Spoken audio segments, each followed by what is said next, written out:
Perkenalkan diri itu harus lantang, bahwasanya kita sebagai petugas, sebagai aparatur sipil negara kita harus tegas. Ketika memperkenalkan diri tidak boleh loyo seperti perkenalkan nama saya ini, tidak boleh gitu. Kita harus siap, perkenalkan nama saya Iksan Nur Hakim.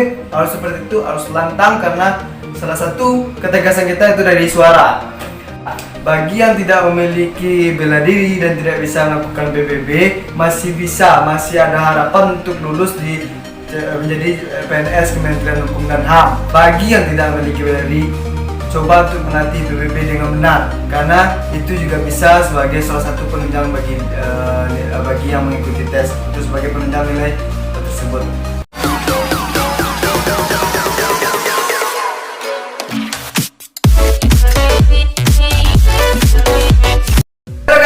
Assalamualaikum warahmatullahi wabarakatuh. Kembali lagi dengan saya Iksan Nur Hakim. Saya Randi Latukan Sina. Di video kali ini kita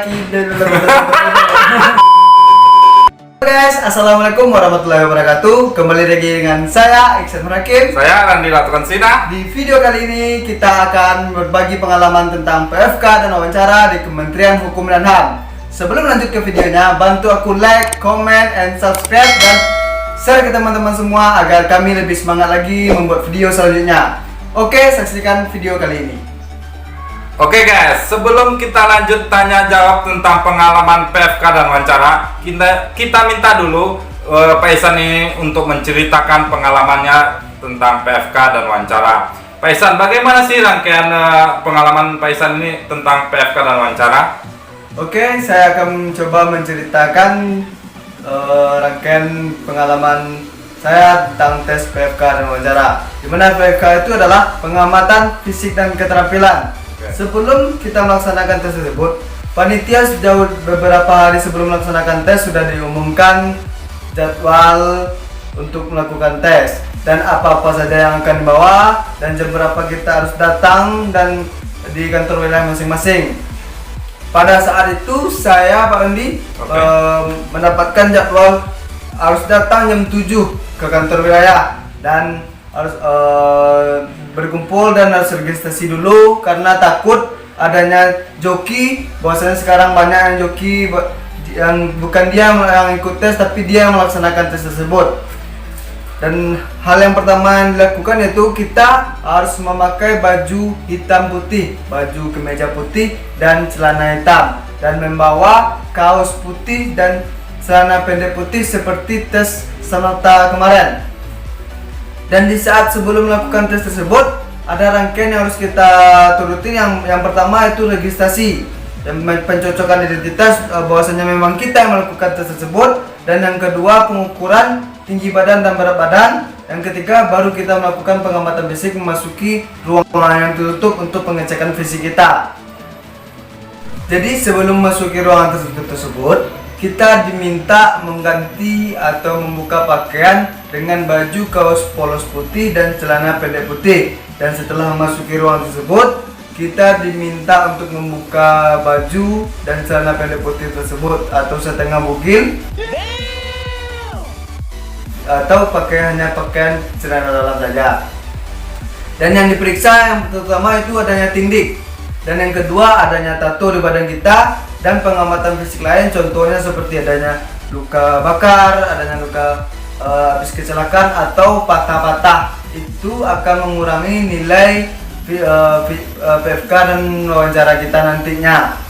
Tapi hal yang paling fatal yaitu adalah adanya tindik atau bekas tindik dan adanya tato. Itu sangat fatal dan bisa langsung digagalkan. Kalau seandainya adanya luka bakar, luka kecelakaan, luka jahitan atau luka patah-patah yang lain, itu hanya mengurangi untuk mendapatkan nilai yang sempurna pas tes PFK dan wawancara. Oke, itu tadi pengalaman Pak Ihsan untuk tes PFK di Kementerian Hukum dan HAM. Kita tanya, Pak Ihsan, ada yang bertanya, kemarin itu waktu tes kesemaptaan dan PFK ini jaraknya berapa lama itu? Ada seminggu atau berapa hari seperti itu Pak Ihsan? Pas saya tes kemarin, itu adanya jarak antara tes samapta atau tes SKB tersebut dengan tes PFK dan wawancara, di mana jarak itu adalah 1 minggu. setelah melaksanakan tes SMAPTA, adanya jarak untuk 1 minggu melakukan tes PFK dan wawancara. Oh, jadi ada berjarak 1 minggu setelah kesemaptaan dan PFK seperti itu ya Pak Ihsan? Ya, Tadi Pak Ihsan katakan kita untuk datang melaksanakan tes PFK itu tadi pakai baju hitam putih ya Pak Ihsan? ya, Dan mempersiapkan baju kaos putih dan celana pendek kaos putih ya, seperti itu ya? ya. Itu apa kita langsung kita lampisi atau kita persiapan aja Pak Ihsan? Kalau untuk hal tersebut hanya tergantung pribadi masing-masing. Biasanya saya takut ribet atau bagaimana, saya lampisi aja. Lampisi dulu kaos putih dan celana pendek putih, baru saya pakai kemeja putih dan celana dasar hitam. Itu Oke. tergantung pribadi masing-masing aja Pak Randi. Oke, itu tergantung kita masing-masing. Jadi nggak ada aturannya suruh pakai langsung seperti itu Ya. Pak Ihsan. Oke, waktu Pak Ihsan datang itu langsung tahu sesi berapa seperti itu Pak Ihsan? Nah, nanti kita pas datang di kantor wilayah masing-masing tempat tes tersebut, kita dikumpulkan dulu, dikasih arahan dan akan dibagi menjadi, kemarin tuh saya waktu itu pas tes ada 10 sesi. 10 sesi dari pagi sampai siang. Pas hari itu dikumpulkan dan dibagi siapa urutan sesi pertama, urutan kedua dan selanjutnya. Maka kita akan tahu jam berapa dan kapan kita akan melaksanakan tes PFK dan wawancara tersebut. Oke, waktu sebelum memasuki PFK itu kita dicek identitas kita Pak Ihsan tadi. Ya, benar.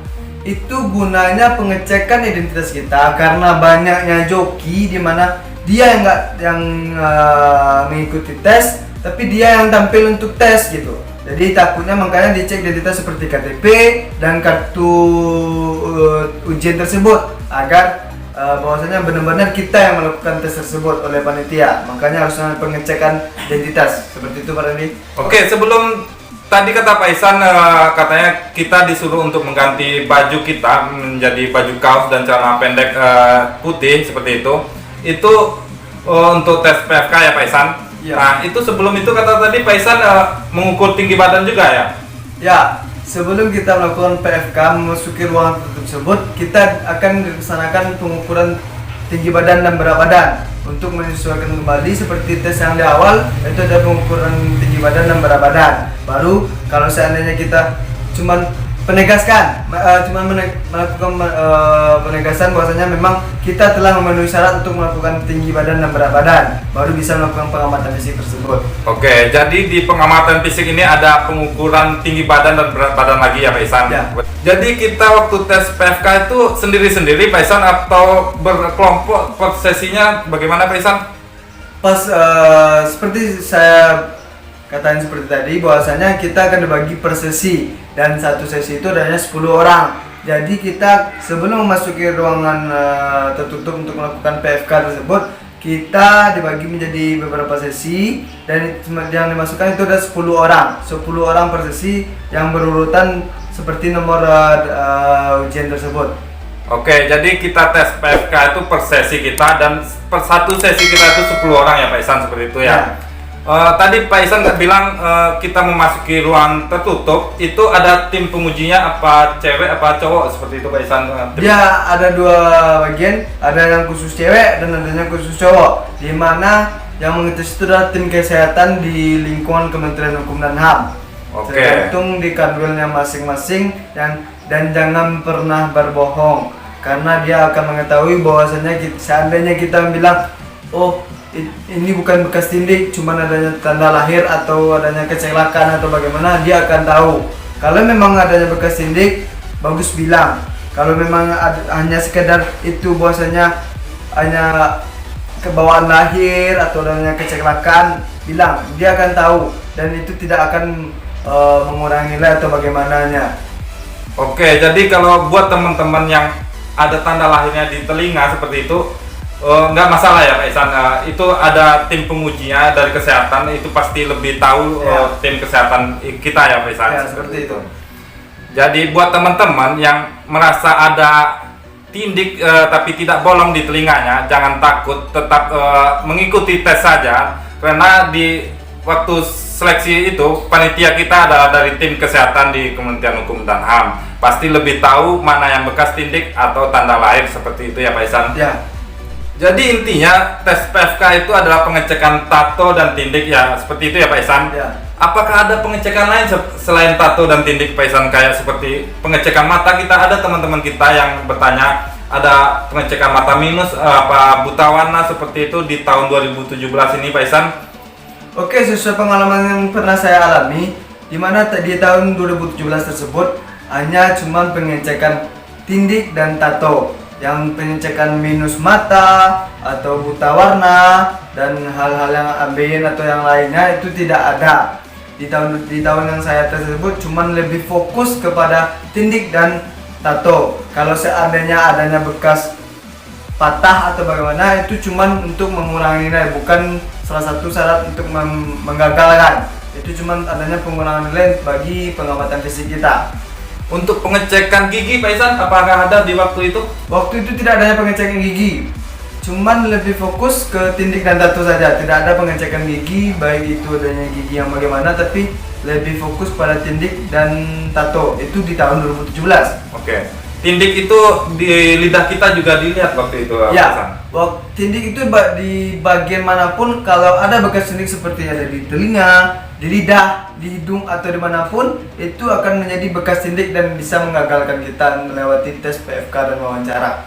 Oke, jadi di PFK ini intinya pengecekan tato dan tindik itulah yang fatalnya ya Pak Ihsan, akan menggugurkan kita. Tapi kalau seandainya tanda lahir atau bekas luka itu hanya mengurangi nilai ya Pak Ihsan. Oke, itu tadi pengalaman Pak Ihsan tentang PFK. Kita tanya, itu hanya PFK saja Pak Ihsan? Apa ada tes selanjutnya setelah itu? Setelah kita melakukan PFK, pengamatan fisik dan keterampilan, di mana setelah itu kita langsung, setelah di ruangan tersebut kita langsung ke tempat pengetesan wawancara. Maka adanya tes selanjutnya setelah PFK, dan di sana juga melakukan antri sesuai nomor ujian tersebut untuk melakukan tes wawancara di kantor wilayah masing-masing. Oke, jadi kita setelah PFK itu langsung antri untuk tes wawancara seperti itu ya Pak Ihsan? Tes wawancara itu seperti apa sih Pak Ihsan rangkaiannya?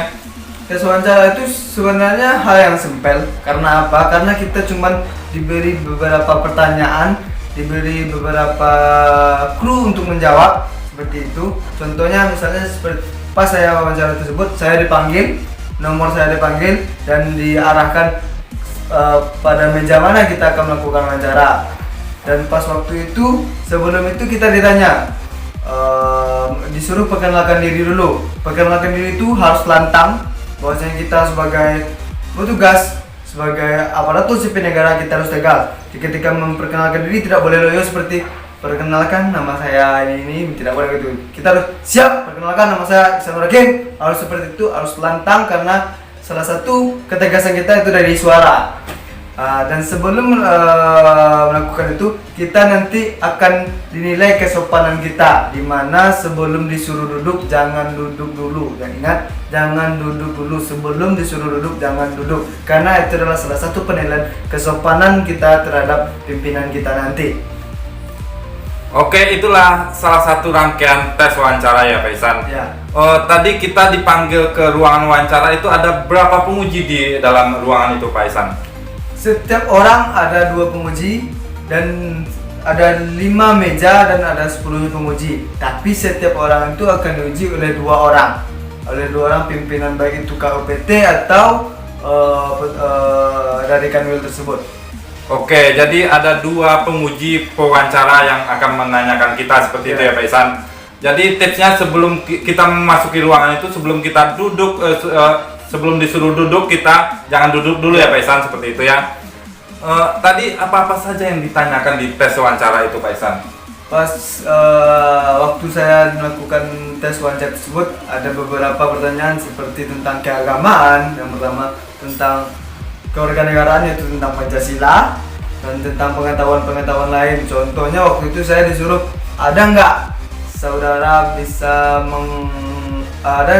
hafal ayat pendek, atau coba anda bacakan Pancasila, seperti itu.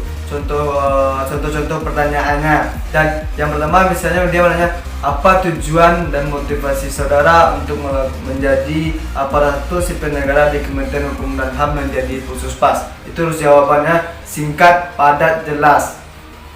Oke, menarik sekali. Ini Pak Ihsan ditanya ada hafal ayat seperti itu ya Pak Ihsan, dan ditanya juga hafal Pancasila seperti itu. Itu salah satu pertanyaan pengalaman Pak Ihsan di tes wawancara di Kementerian Hukum dan HAM. Dan juga ditanya motivasi kita untuk masuk penjaga tahanan ya Pak Ihsan, seperti itu. Setelah itu katanya ada pengujian keterampilan seperti itu Pak Ihsan. Apa-apa saja yang harus kita ujikan keterampilan kita, apa harus kita mempunyai bela diri atau harus PBB seperti itu Pak Ihsan?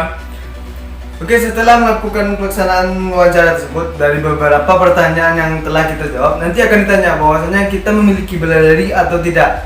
Bagi yang memiliki bela diri, siap ditampilkan, bilang kita memiliki bela diri. Tapi bagi yang tidak, jangan seakan-akan kita memiliki bela diri nanti, karena yang mengetes itu adalah anak akademi atau KUPT-PT yang memiliki pengalaman yang banyak tentang bela diri. Nanti kita ketahuan bahwasanya bela diri itu kita buat-buat saja gerakannya. Bagi yang memiliki bela diri, oke, tampilkan. Itu adalah sebagai salah satu penunjang untuk nilai wawancara kita. Bagi yang tidak, banyak keterampilan lain. Sepertinya contohnya kan ditanya bisakah PBB. Nanti kalau seandainya bisa PBB itu akan diuji juga.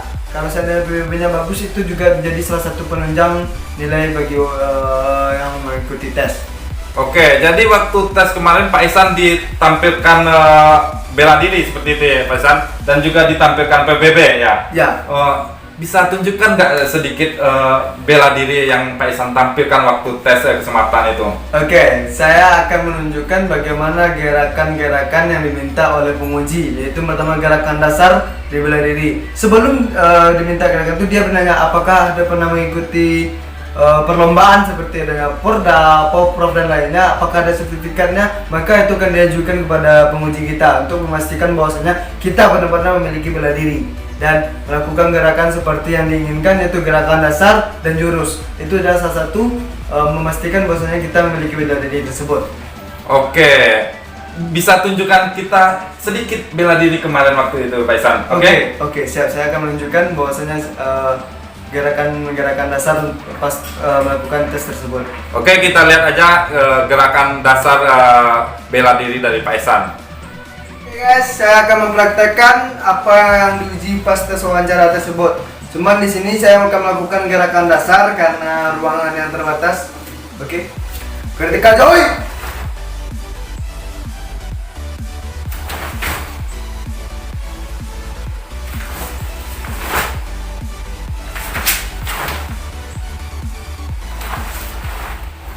Itu salah satu gerakan dasar. Dan yang gerakan di tempat, contohnya seperti pukulan, dimana pukulan seperti ini mengarah ke ulu hati dan putar, dan ada putaran di depan. Contoh pelan kayak gini. Nah, nanti diuji kayak gini. Contoh itu. Dan tangkisan, contohnya seperti ini, gerakan dasar di tempat, yaitu tangkisan atas. Kayak itu. Dan tangkisan samping dari luar ke dalam, contoh kayak ini. Dari dalam keluar, contoh.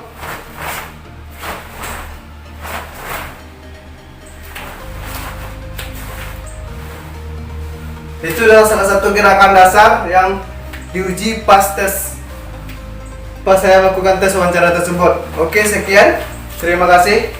Oke guys, itu tadi sedikit gerakan dasar dari karate yang dipraktekkan oleh Pak Ihsan waktu tes wawancara. Apakah hanya gerakan dasar aja kemarin Pak Ihsan praktekkan di waktu tes wawancara Pak Ihsan? Pas tes wawancara sebenarnya banyak gerakan, bukan hanya sekedar gerakan dasar, tapi diminta untuk melakukan jurus. Itu pas saya tes wawancara, saya menggunakan jurus atau yang disebut dengan kata, itu kata jiong, dimana saya melakukan gerak atau jurus tersebut pas tes wawancara. Karena di sini tidak bisa mempraktekkan karena ruangannya sempit, mohon maaf ya guys. Makanya saya cuma mempraktekkan gerakan dasar. Yang penting intinya, kalau memang benar-benar kita memiliki bela diri, tampilkan. Kalau memang tidak, jangan seakan-akan kita memiliki bela diri.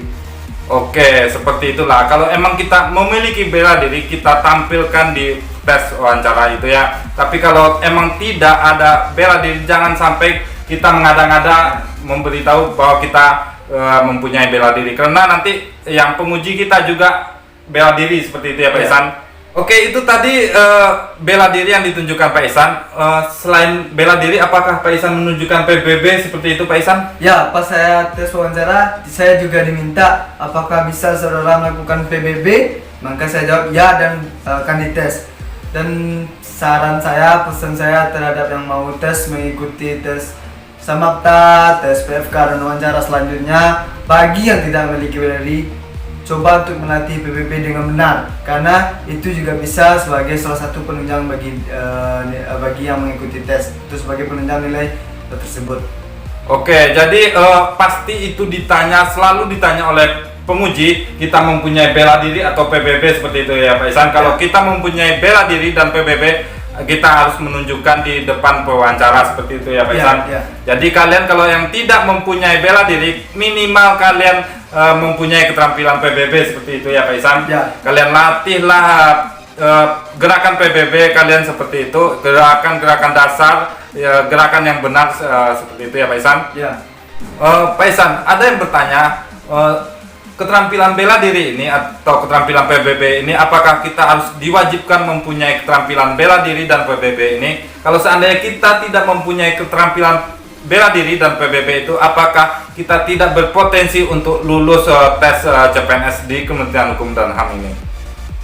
Diwajibkan oleh panitia tidak, karena itu hanya sebagai nilai penunjang untuk tes wawancara kita. Bagi yang tidak memiliki bela diri dan tidak bisa melakukan PBB, masih ada harapan untuk lulus menjadi PNS Kementerian Hukum dan HAM. Tapi jangan pernah pesimis bahwasanya kita tidak memiliki bela diri, kita tidak bisa melakukan PBB, ya udah nggak akan lulus, ya udah nggak ikut tes. Jangan sampai seperti itu. Kita harus tetap optimis, kita harus tetap berusaha, kita bisa untuk melakukan bahwasanya mengikuti tersebut dan mendapatkan nilai yang tinggi. Karena itu tidak harus wajib, karena kalau kita tidak memiliki bela diri, kita akan digagalkan atau kita tidak akan berpotensi untuk lulus. Tidak, itu hanya sebagai nilai penunjang, karena ada tidaknya itu hanya berpengaruh kecil terhadap nilai yang akan keluar nantinya. Itu Pak Randi. Oke, jadi keterampilan bela diri itu tidak wajib ya Pak Ihsan. Ya.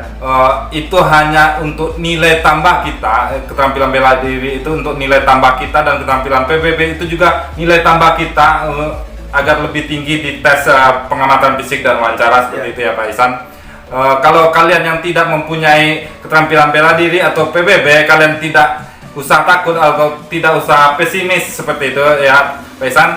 Harus hadir, harus mengikuti tes saja, tetap mengikuti tes, tetap semangat, yakin bahwa kalian bisa untuk lulus CPNS tahun ini ya Pak Ihsan. Ya.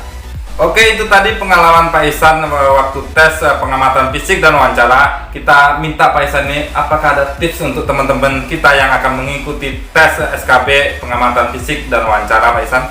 Oke, sedikit tips untuk bisa dengan tenang, dengan sudah mempersiapkan sebelum melakukan tes, yang mana pertama kita harus menguatkan fisik kita, mental kita untuk sebelum melakukan tes. Contohnya kita banyak-banyak latihan seperti yang mempunyai bela diri, lebih fasihkan lagi gerakannya, lebih mantapkan lagi gerakannya agar nanti pas adanya pengujian kita tidak melakukan kesalahan. Dan yang kedua, siapkan mental. Itu karena di pas wawancara itu mental kita tertekan karena sudah takut duluan, tidak bisa menjawab padahal kita tahu. Makanya kita persiapkan mental kita dan banyak-banyak berdoa, banyak berlatih, maka itu akan menenangkan jiwa kita untuk melakukan tes wawancara tersebut. Itu mungkin sedikit tips bagaimana cara melewati tes wawancara dan PFK Pak Randi. Oke, itu tadi tips dari Pak Ihsan bahwa kita tetap semangat ya latihan dan tetap percaya diri untuk mengikuti tes PFK dan wawancara ini. Oke, sedikit gambaran dan pengalaman saya di tahun 2017. Mungkin kalau seandainya ada perbedaan-perbedaan dari video ini di saat melakukan tes, itu adanya ketentuan-ketentuan lain dari pimpinan kita masing-masing. Oke, sampai di sini saja video kali ini. Semoga bermanfaat bagi yang Oke, sampai di sini video kali ini. Semoga bermanfaat bagi yang akan mengikuti tes. Jika ada pertanyaan silahkan komen di bawah ini atau DM IG saya langsung @iksan_nh29. Bantu follow ya. Dan bantu juga kami like, komen, subscribe dan share ke teman-teman semua agar kami lebih semangat lagi membuat video selanjutnya. Dan kami doakan bagi yang menonton video ini semoga lulus tahun ini, semoga menjadi aparatur sipil negara di Kementerian Hukum dan HAM. Dan saya Iksan Hakim, Saya Randila Sonsina. Sampai jumpa.